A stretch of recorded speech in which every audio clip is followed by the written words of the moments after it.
گھر میں بیٹیاں جوان ہیں، کوئی رشتہ اس لیے نہیں پوچھنے آتا کہ ان کے پاس دینے کے لیے کچھ نہیں ہے، اور باپ مزدوری کر کر کے بمشکل گھر کا چولہا گرم رکھتا ہے، اور بیٹیاں ان کے سر میں چاندی اتر رہی ہے، تو وہ باپ کتنا پھنسا ہوا ہے، اس کی گردن کتنی جکڑی ہوئی ہے۔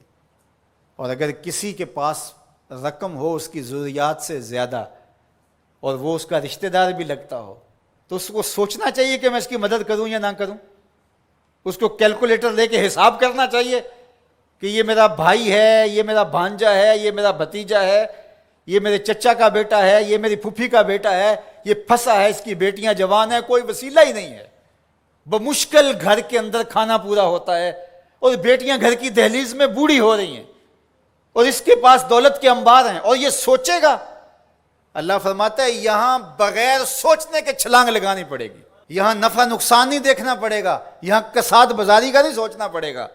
فَلَقْتَحَمَ الْعَقَبَةَ، یہ بغیر سوچے سمجھے کودا کیوں نہیں ہے، یہ مشکل گھاٹی چڑھا کیوں نہیں ہے؟ وَمَا أَدْرَاكَ مَا الْعَقَبَةُ، یہ جانتا ہے کہ مشکل گھاٹی کیا ہے؟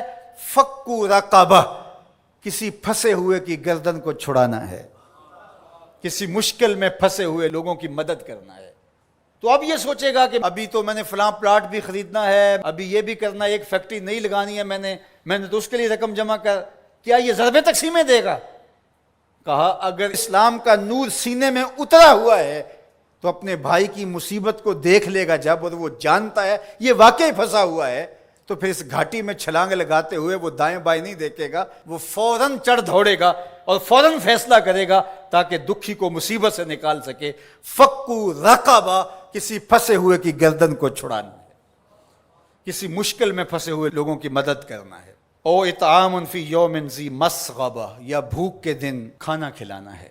لاک ڈاؤن لگ گیا، لوگ ترس گئے، فاقے آ گئے، گھر میں بہت پڑا ہوا ہے، تو یہ سوچا جائے گا کہ میں نے تو 3 سال کے لیے رکھا ہے، اور یہ بندہ ریڑیاں رگڑ کے مر رہا ہے، اگر میں اس کو دے دیا تو 3 سال کے بعد تو میرے پاس کچھ نہیں ہوگا۔ یہ بات سوچنے کی نہیں تھی کہ 3 سال بعد میرے پاس کیا ہوگا۔ قرآن کا جو اسلوب ہے، قرآن جو ہمیں زندگی سکھاتا ہے وہ یہ ہے کہ یہاں سوچنا نہیں، تمہیں عقل سے سوچ کے کام لینا، یہ بہت مرحلے ہیں، کہیں عقل کو پیچھے کرنا پڑتا ہے۔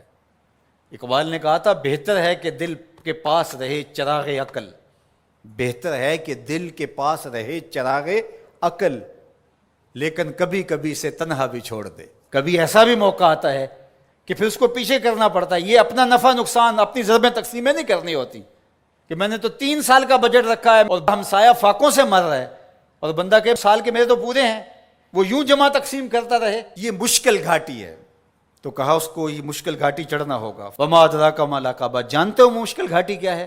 فک رقبہ، کسی پھنسے ہوئے کی گردن کو چھڑانا ہے۔ او اطعام فی یوم ذی مسغبہ، بھوک کے دن کسی کو کھانا کھلانا ہے۔